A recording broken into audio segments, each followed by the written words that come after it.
Greetings, ladies and gentlemen. I'm Paki, and I welcome you all to a discussion on cybersecurity, risks, vulnerabilities, and countermeasures with distinguished speaker Dr. Josephine Wolff, Assistant Professor of Cybersecurity Policy at the Fletcher School of Tufts University, US. This lecture is presented to you by the Nepal Institute of International Cooperation and Engagement, keeping in mind the ongoing development of cyber offense and defense capabilities of countries in the sphere of international relations. First things first, I'd like to request Dr. Pramod Jaiswal, Research Director at NIICE, to introduce NICE and record a formal welcome to the speaker of the day. Sir? Thank you, Paki. Dr. Josephine Wolff and dear participants, good morning, good afternoon, and good evening, wherever you're watching us from. Welcome to a very important webinar on cybersecurity, risk, vulnerabilities, and countermeasures. First of all, let me welcome our very special speaker for today, Dr. Josephine Wolff, to our program. We could have organized it here in Nepal physically, but due to the pandemic, which has affected everyone globally, we organize it online. We hope to invite Dr. Wolff in real once things get normal. Dr. Wolff, please allow me to introduce you to NICE. Nepal Institute for International Cooperation and Engagement is an independent, apolitical, and non-partisan think tank which believes in freedom, democracy, and world free from conflict. We envision a world where sources of insecurity are identified and understood, conflicts are prevented or resolved, and peace is advocated. To our audience, I would like to introduce Dr. Wolff. Dr. Josephine Wolff joined the faculty of the Fletcher School of Tufts University as an assistant professor of cybersecurity policy in 2019. Her research interests include international internet governance, cyber insurance, security responsibilities, and liabilities of online intermediaries, government-funded programs for cybersecurity education and workforce development, and the legal, political, and economic consequences of cybersecurity incidents.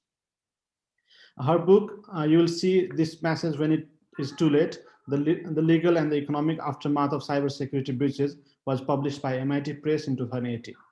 Her writing on cybersecurity has also appeared in Slate, the New York Times, the Washington Post, the Atlantic, and Wired.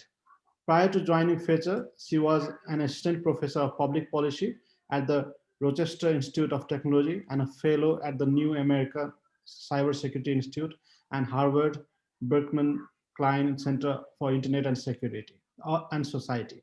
She received her Ph.D. in Engineering Systems and M.S. in Technology and Policy from MIT and an A.B. in Mathematics from Princeton.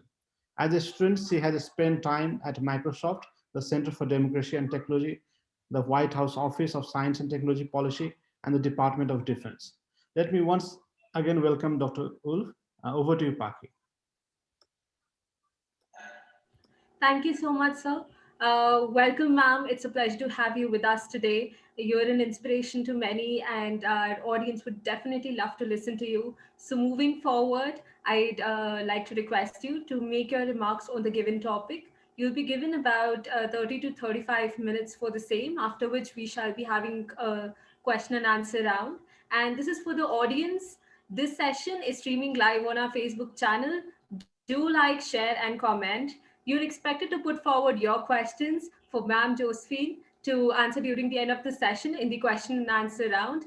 Now, without any further ado, I hand over the floor to you, ma'am. Thank you so much. I'm so thrilled to be here, even from many thousands of miles away, and to talk about a subject that I think is really important and really interesting and really relevant for this moment when so many of us are working from home and going to school from home and relying on the internet and computers to do so many things that we used to be able to do in other ways, to do in person, and therefore sort of securing those connections, securing those devices, I would argue, is more crucial than ever, is entering our daily lives more than ever, even for those of us who used to think of ourselves as people for whom cybersecurity was perhaps not crucially important in what we did day to day, and is forcing a lot of institutions, from hospitals to government agencies, to rethink a little bit sort of the assumptions they've made about how they're going to operate and how vulnerable they are.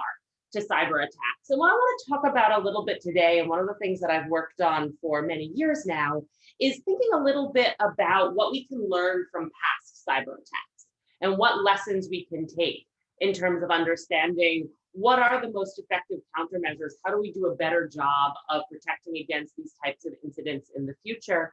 Because I think one of the sort of threads that sometimes gets lost when we talk about cybersecurity is the importance of trying to learn from those past incidents. And you often hear things along the lines of, every new cyber attack is a new exploit or something we couldn't have predicted, so there's no point in looking backwards. We have to look forwards. And I'm somebody who really does believe in looking backwards for cybersecurity, not because there aren't new exploits and new attacks that are coming down, but because we still see a lot of patterns, we still see a lot of repetition in the vulnerabilities that are being exploited, in the attack patterns that are being used. And I think there's an enormous amount of value to looking at some of those incidents that we've already come through and trying to understand what did we take away from those incidents, right? What actually happened after them? What seemed to have been the lessons we learned? And also, what should we have learned, right? Why don't we seem to be making more progress at strengthening our cybersecurity, given how many cases we've had of dealing with these breaches and these compromises? So a lot of what I'm going to talk about today is research that comes out of this book project. You'll see this message when it is too late, which is actually a title that comes from a little note that one of the hackers in the case studies I discussed leaves behind in the system. Compromises, bragging about how incredibly talented he is, and saying, by the time you see this message about this breach, it'll be too late. I'll have compromised all your systems.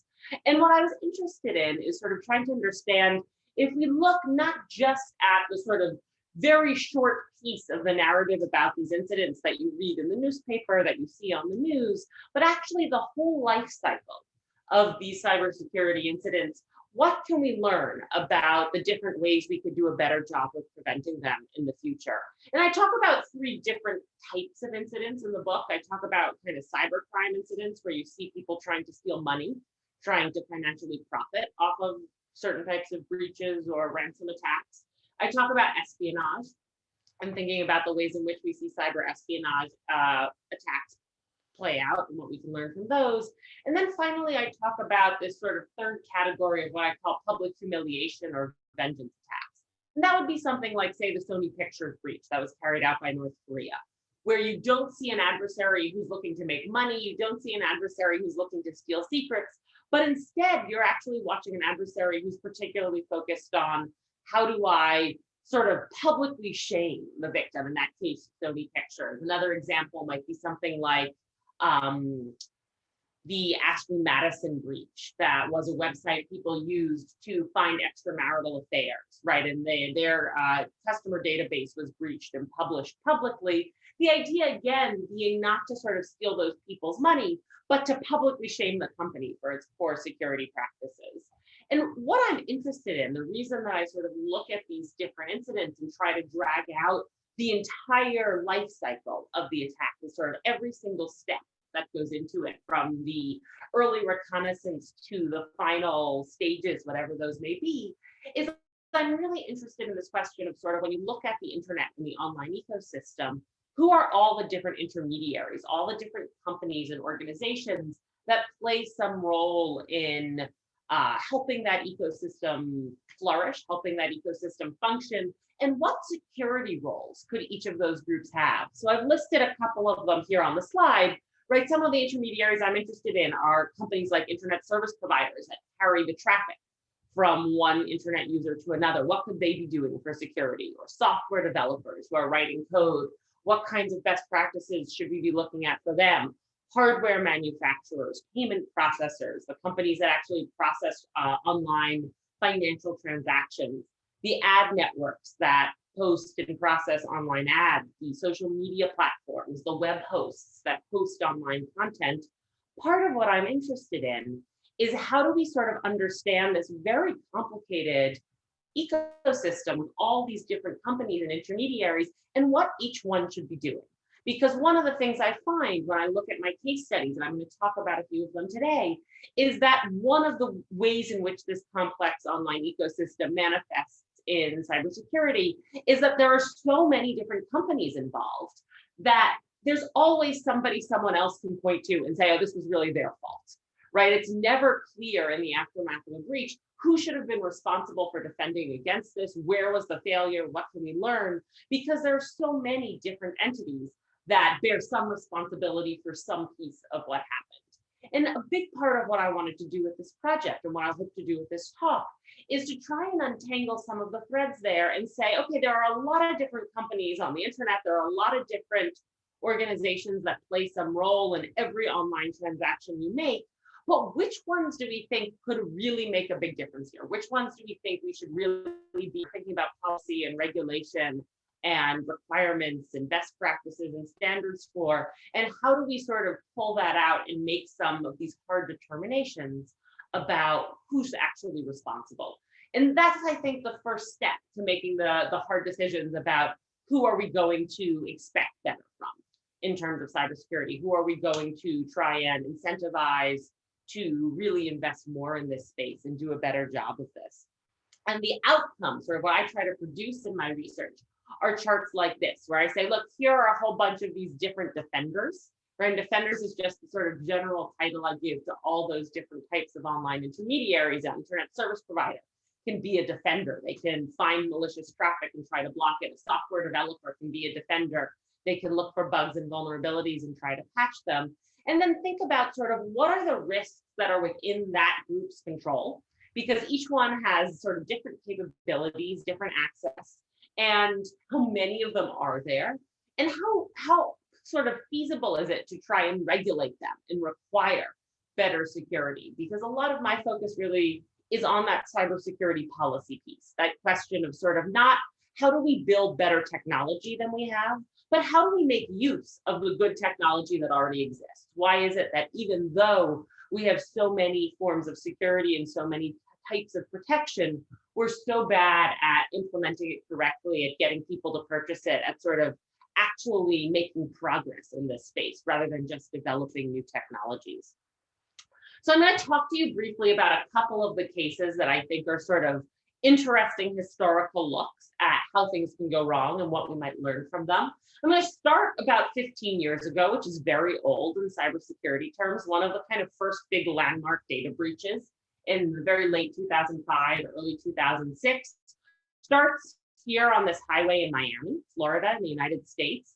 There's this guy, Albert Gonzalez, who is driving down this highway with one of his friends, and they've got a huge radio antenna in their car.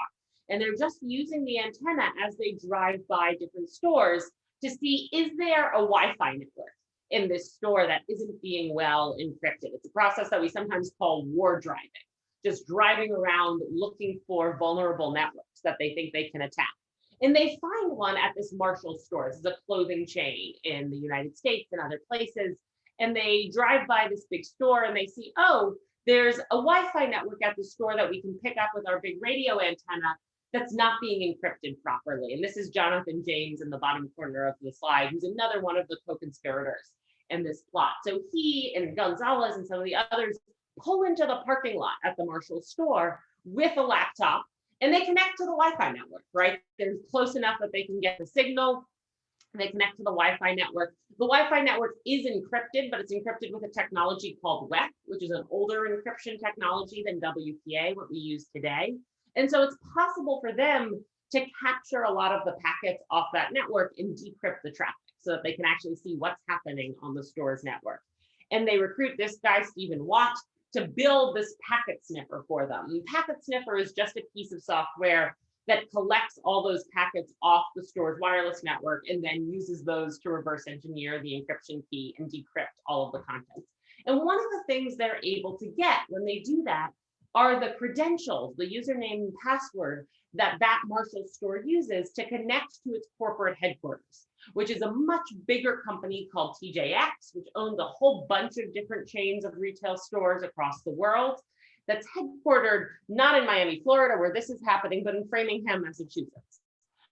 They're sitting in a parking lot in Florida. They steal some credentials off that single store's wireless network. They can use those credentials now to connect to the servers for this much bigger company, which has it turns out credit card information for every transaction that's been made at any of its many hundreds of stores across the world being stored in this centralized database.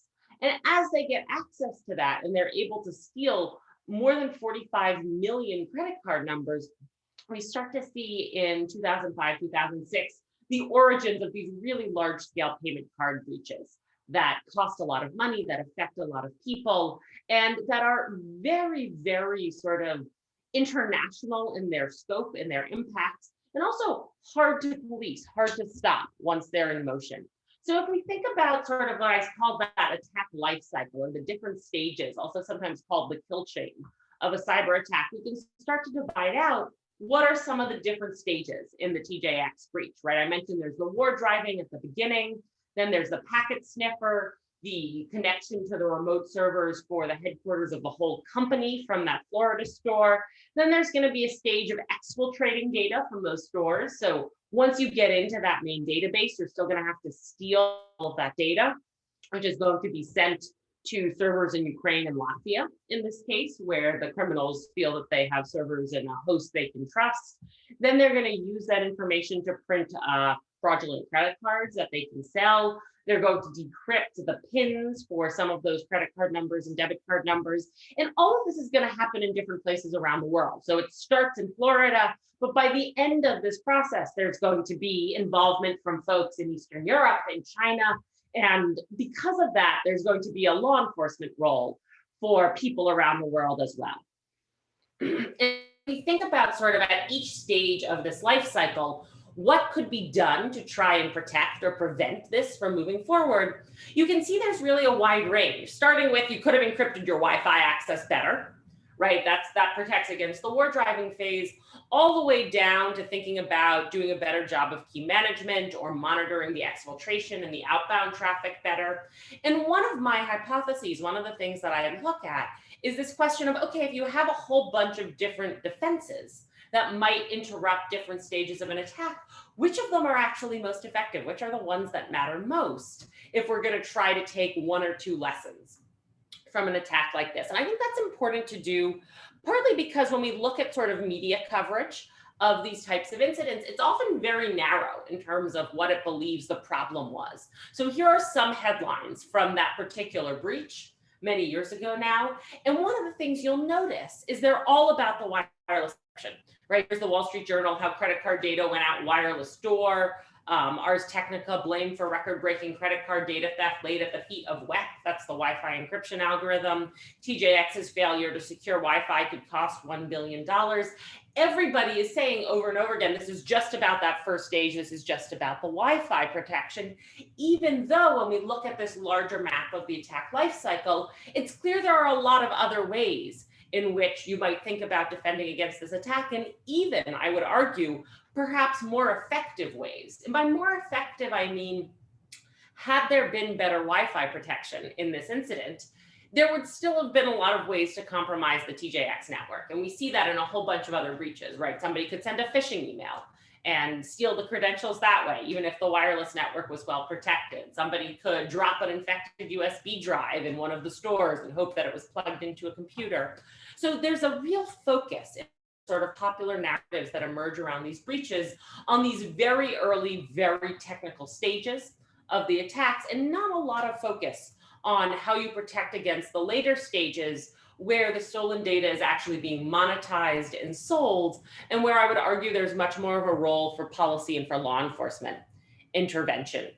You also see a sort of a really interesting and complicated legal aftermath to breaches like TJX. Here's the regulators in the United States filing a complaint against the company, right? Saying, look, here are all of the things that you failed to do that you should have done for security. And you also see a lot of fighting among the credit card companies, because when millions of credit card numbers are sold, the stores that lose those credit card numbers are not actually responsible for the resulting fraud. The payment networks, the MasterCards and Visas and the banks that issue those credit cards are the ones who are going to be responsible for covering the costs of fraud. So there's a whole bunch of lawsuits in which those payment card networks sue the retailers who get breached, including TJX, and say, you know, you owe us money for all this fraud.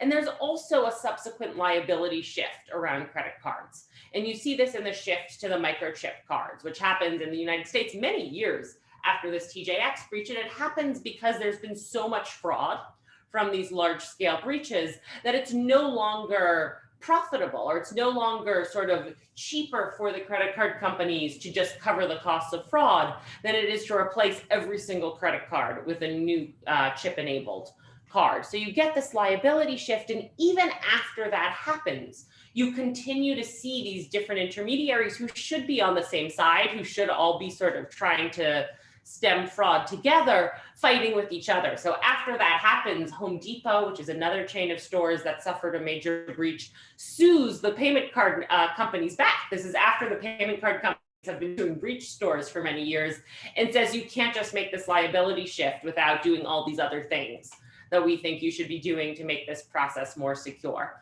And my takeaway, and again, not just from this case, but from many like it, is that what we really see in the aftermath of breaches is an enormous amount of focus from the different defenders or intermediaries fighting with each other about whose fault this is. Right? Is this the payment network's fault? Is this the retailer's fault? Is this the Wi-Fi's fault? Instead of actual sort of coordinated effort to do a better job defending against these types of incidents in the future. I'm going to talk about two more cases very quickly before I move over to questions, just to give you some sense of sort of how this model of cybercrime has evolved over time. So I just talked about a large-scale payment card breach in which you see people's credit cards or bank account numbers being stolen to steal their money. The next evolution, or the next step in that evolution, is to steal identity information sort of for financial gain, for identity theft or fraud, but not easily canceled or easily changed information. So when you think about a credit card number, that's something that you can cancel. That's something that you can sort of protect yourself against when it's stolen. And because of that, the credit card companies over time get much better at protecting their customers against fraud. And that's with things like the microchip enabled cards, but it's also by preemptively canceling cards when they know there's been a big breach and other types of measures. And so you start to see about 10 years ago, a real shift in the interest of criminals from stealing those credit card numbers, which are no longer worth as much on the black market because people know they're gonna get canceled, they're not gonna be able to use them for very long, to stealing identity information. And one of the cases of that I look at comes in 2011, comes from one of the state tax bureaus in the United States, South Carolina Department of Revenue, and all of the tax records for the entire state are stolen going back 15 years or so.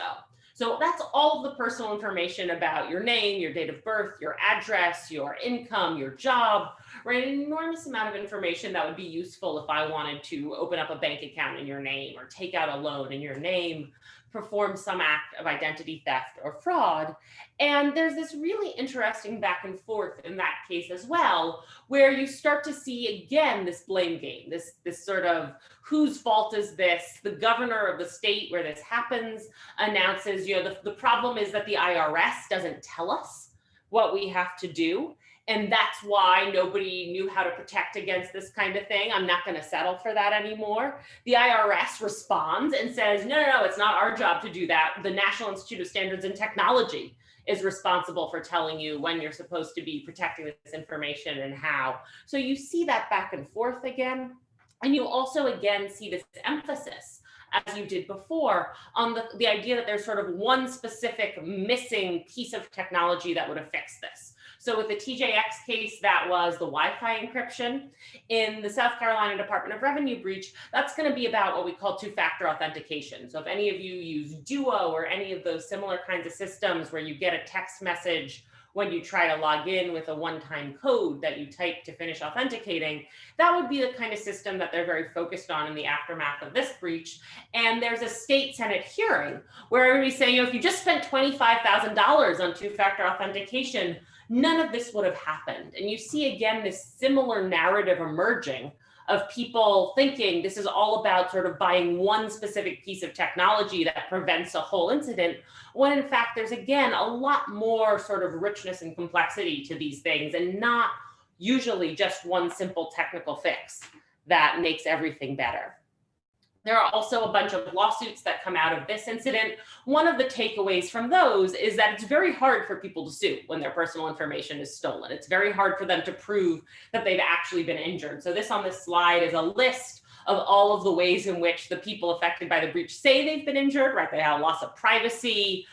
They weren't notified of the breach in a timely manner. But the court is not actually very sympathetic to this. The court says, look, just because you've lost privacy, that's not the same thing as actually being physically injured or losing money or something kind of really concrete that a court system can understand and wrap its head around and kind of recognize as significant injury. And because of that, it's often very hard for the people affected by these incidents to kind of hold accountable the entities that have failed to protect their data.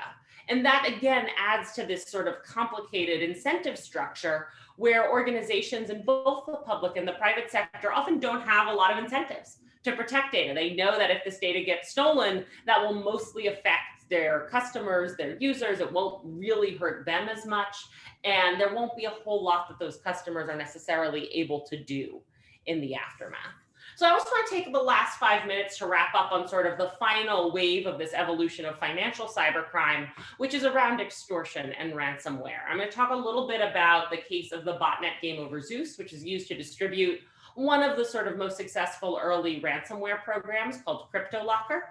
And it's a botnet that's run by this man, Evgeny Bogachev.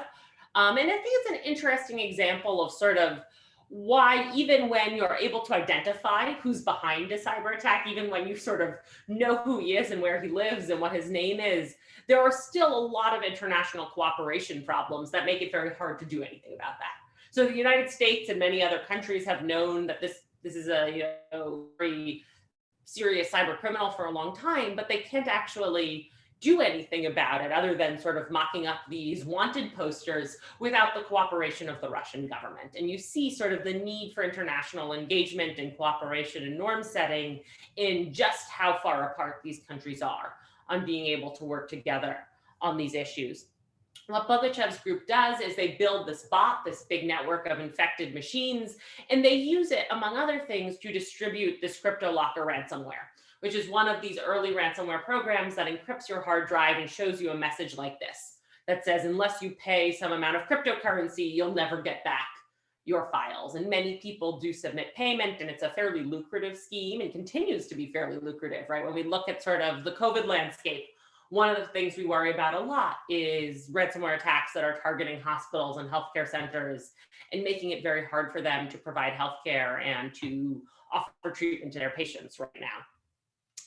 The Game Over Zeus CryptoLocker scheme is sort of, as I say, one of the early large-scale efforts in this space in which you see criminals moving away from stealing payment card numbers, moving away even from stealing that identity theft information like tax records or medical records, and now moving towards just extorting their victims directly.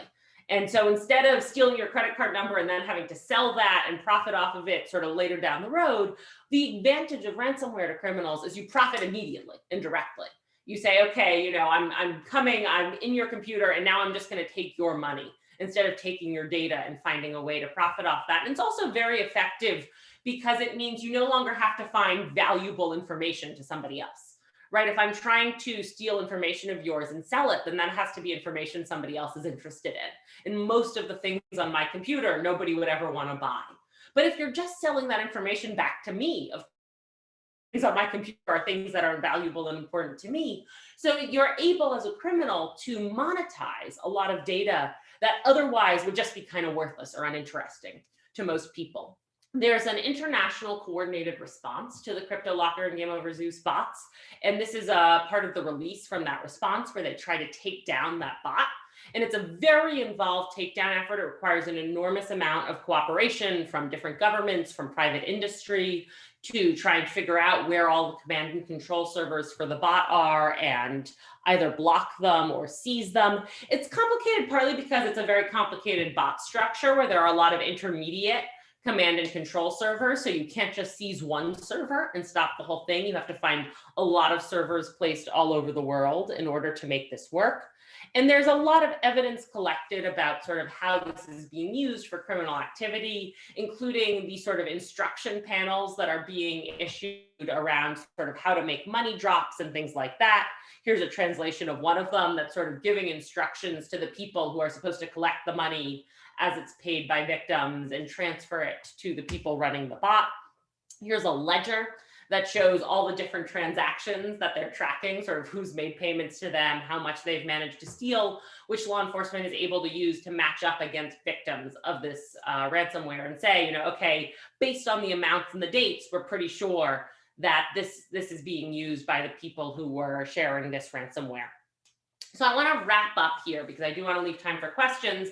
I want to point out that sort of this evolution I've talked about, we see being guided by criminal preferences for the business models that don't pit them against powerful centralized intermediaries. And by that, I mean groups like the credit card companies, right? When they're mostly focused on stealing payment card information, there are these really large companies, Visa, MasterCard, banks, who are able to sort of help coordinate responses and interventions like microchips.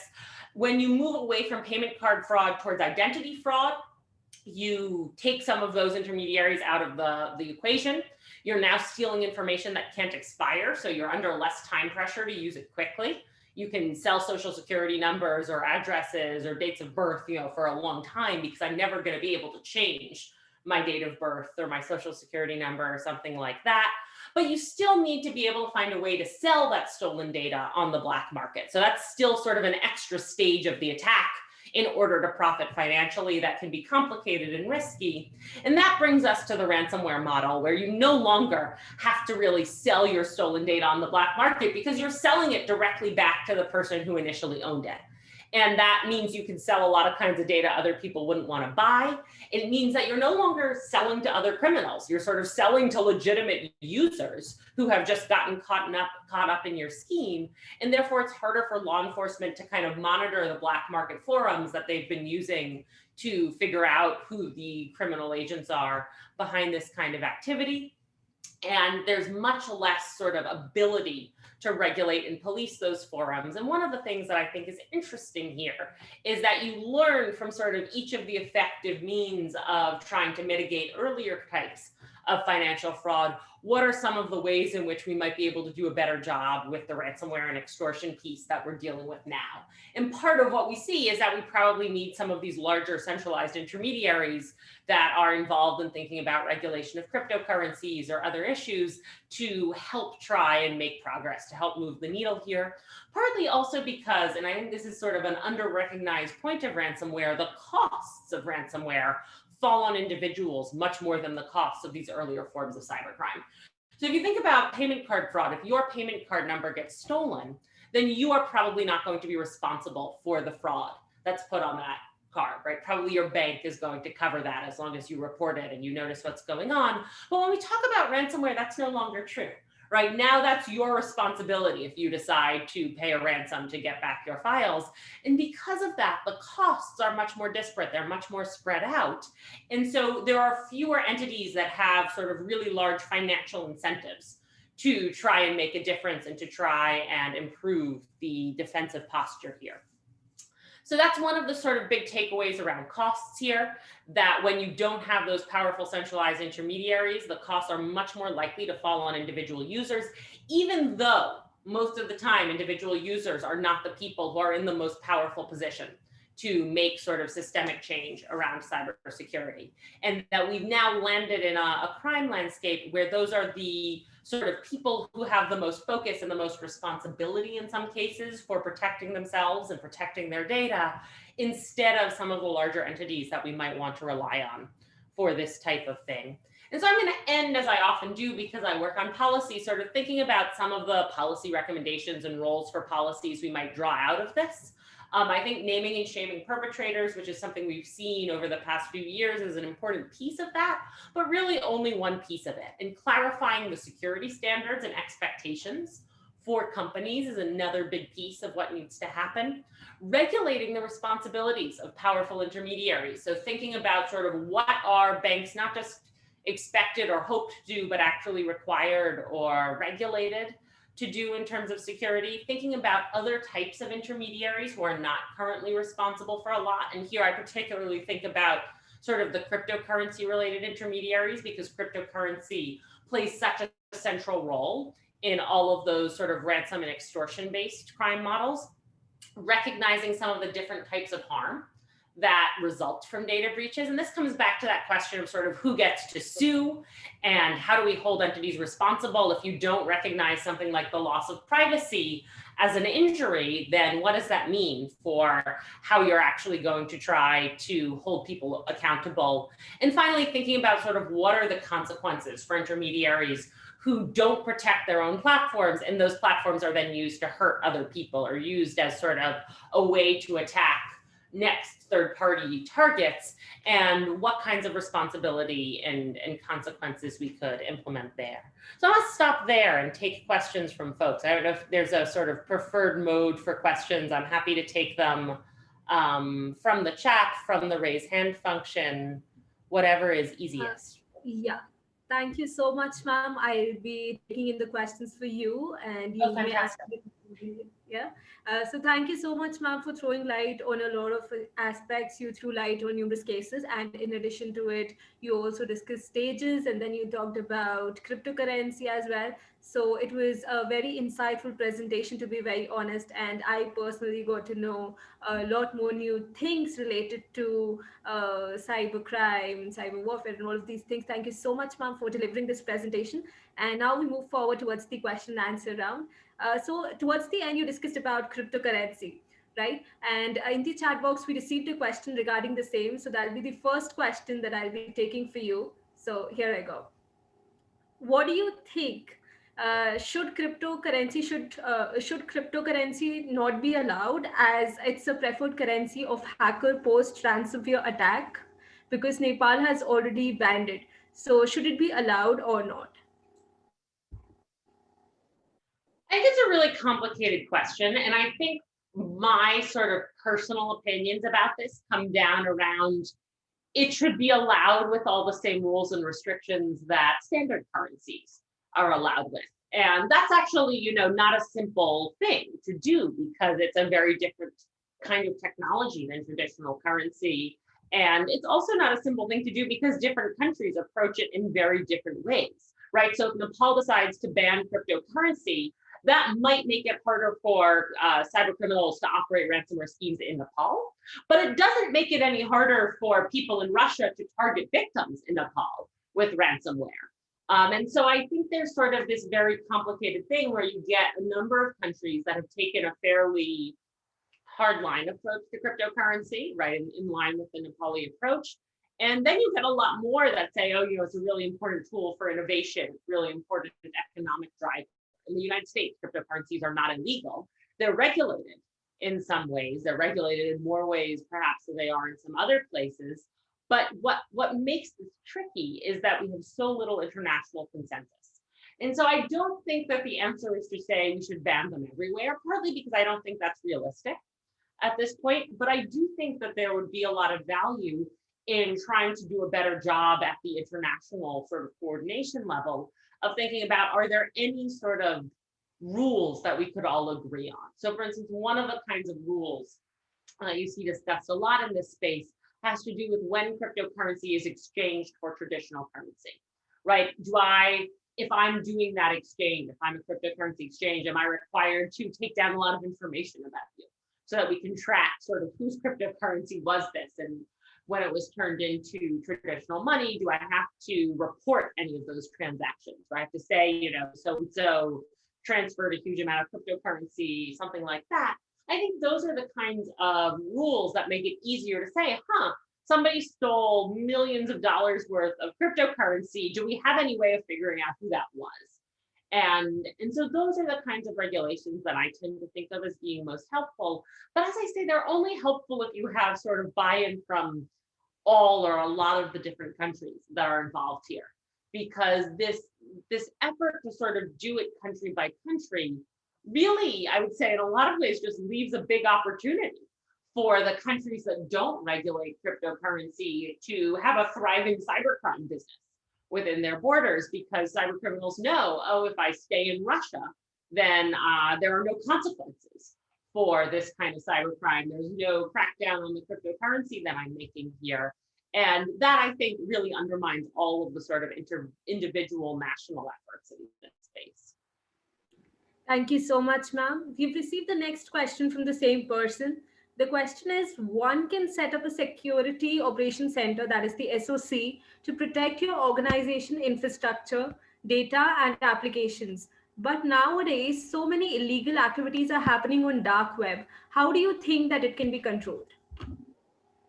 It's a really important question. And I think that sort of the issues around the dark web and what sorts of illegal activities we are and aren't able to police largely, again, are going to come back to international cooperation, right? Even sort of all of the dark web websites have infrastructure, have hosts, have sort of places that you can track them to, but often are being set up in places where that's very hard to do, where there's not a lot of willingness to cooperate with international authorities.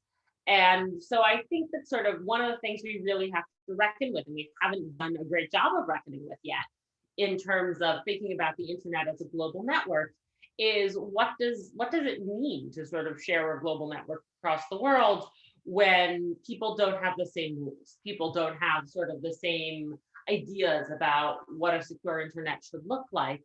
And I think that sort of regulating or cracking down on the dark web, we've seen a huge amount of progress, I should say, for law enforcement, right? We've seen sort of much more sophisticated tools and tactics coming out of law enforcement agencies all over the world in terms of infiltrating those forums, which is often sort of one of the ways that you see this happen. You'll see law enforcement officers actually sort of find these places on the dark web, spend some time in them, try to figure out who the different characters are there. And I think that's very useful. I think that often works well.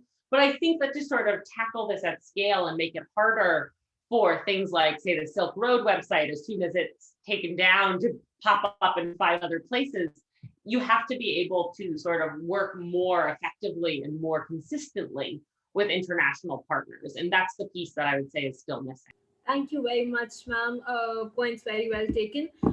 You, in your presentation, talked about that there were issues in international cooperation in one of the case studies that you talked about. So what do you think? Is there any new international institutional framework to regulate and monitor cybersecurity to avoid any future armed conflict between the countries required? Is there a specific need for that? So I think there is a need for thinking about not necessarily armed conflict, because we have quite a number of international agreements specifically around armed conflict. And I would say mostly what you see the debate around cybersecurity relate to is something that kind of falls below that threshold of armed conflict and has to do with things like large-scale cyber espionage or targeted acts of cyber sabotage. And I do think that sort of for those types of activity, for those types of intrusions, there would be a lot of benefit to having some type of international agreement. And there certainly are efforts, right? The UN Global Group of Experts has worked on this. Microsoft has tried to sort of put forth a platform for this with its Digital Geneva Convention. There are certainly entities in both public and private sectors that have thought about this and tried to make progress on it. I think the sort of sad truth, at least at the moment, is that there's just no sense in which kind of the largest and most powerful countries in this space think it would be to their advantage to give up any of their capabilities. And I would, for the most part, include the United States in that as well. That sort of, they are not willing to give up a lot of the things that they think they might want to do in cyberspace for the purposes of reaching international agreement. That's also true of other countries like Russia, like China. And so the ability to sort of actually bring any concrete agreement to the table turns out to be pretty limited, because the countries who most people are concerned about using these types of capabilities or stockpiling them are often not willing to give that up. And so I think that makes it sort of very tricky to say anything more than it would be great to have a global agreement. It would be great to have some kind of international treaty. But what that would look like, what what the sort of relevant parties would be willing to sign on to feels very far away still.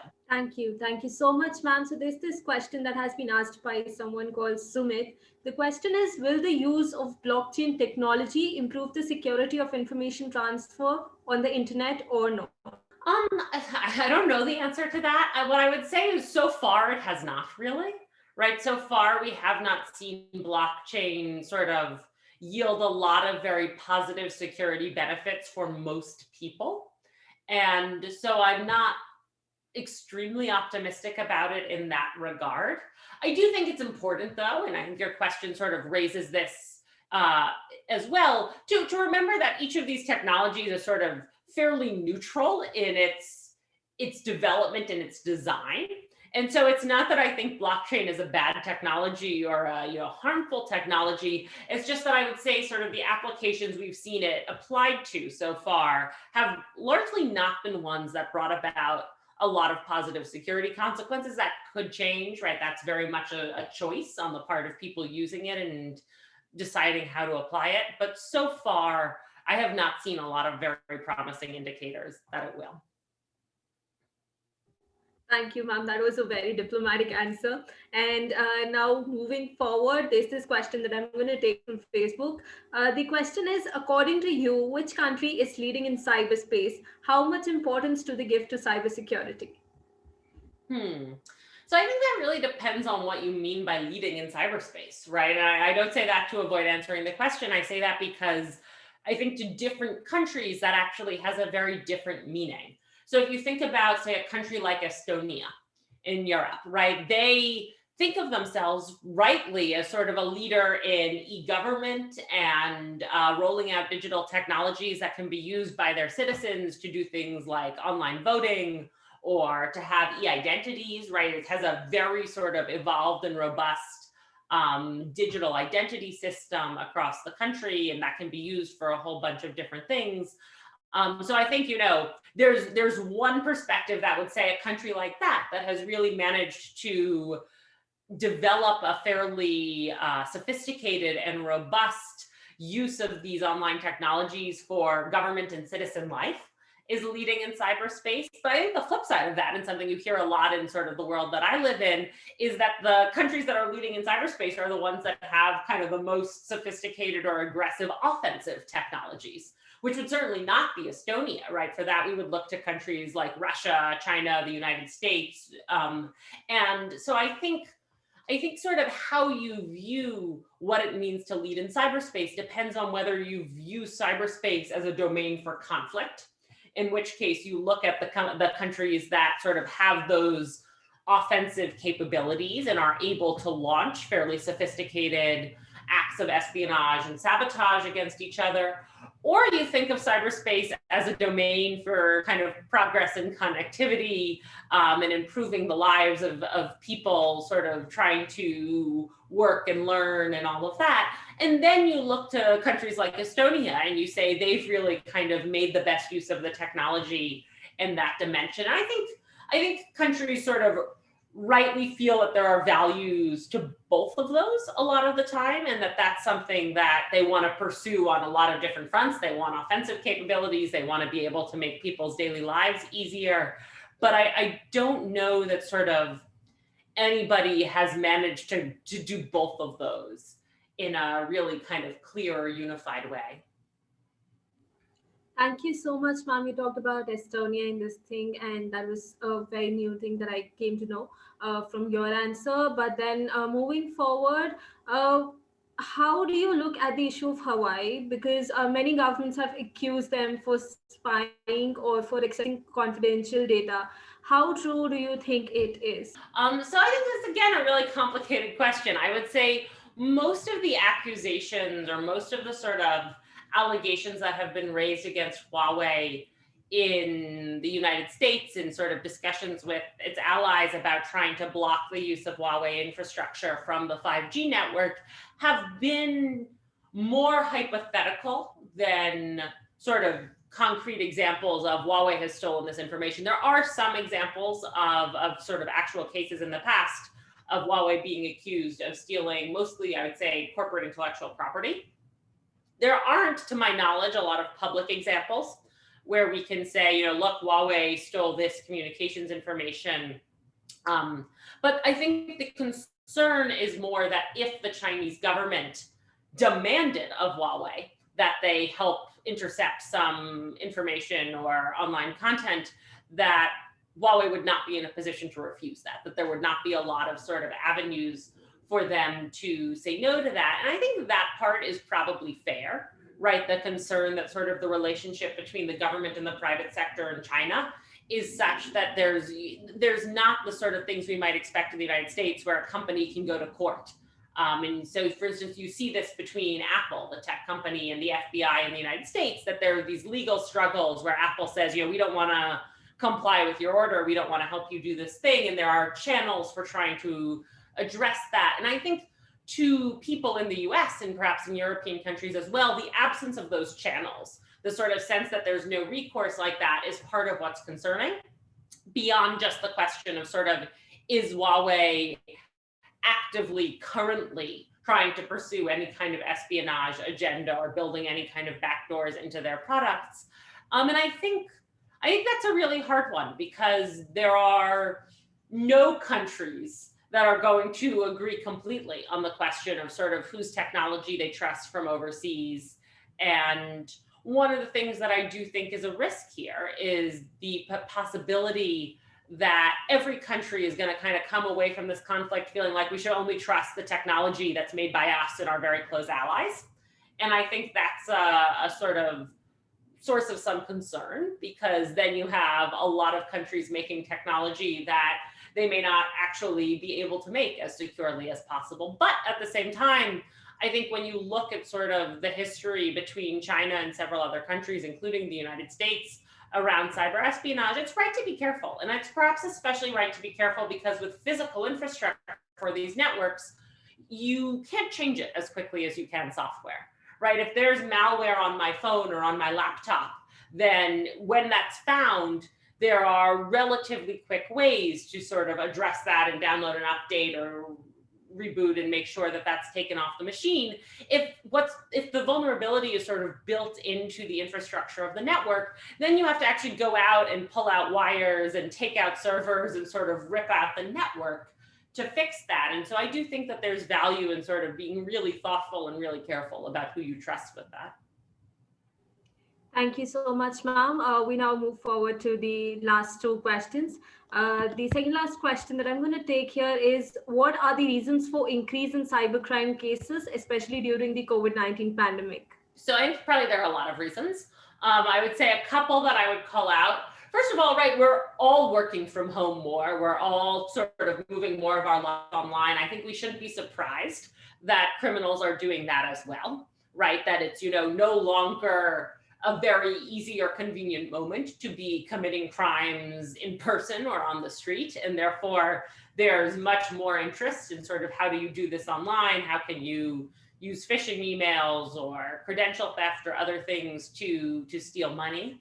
I think that's one reason. I think the other reason that's related to that is there are a lot of opportunities for this, right? There's a sort of real wave of people very suddenly, right? I don't know what it was like in Nepal, but here in the United States, we went from going into work every day to being completely at home and doing everything over the internet in the span of maybe a week. And so there wasn't a sort of very careful plan for, here's how you're going to do this, here's what you're going to use. And because of that, there were a lot of opportunities for people to send out phishing emails that said things like, if you want to apply for COVID relief funds from your employer, click here. I got some of those emails, right? Some of them sent to look like they came from my employer. And so I think there were just a lot of opportunities of people being very confused, people sitting at home on their computers, not knowing exactly what they were supposed to be doing or what they were supposed to look for. A lot of scams that relied on people sort of trying to track information about the pandemic itself. So like there was some malware that was being spread through a map that was being sent around that showed how many cases in different places.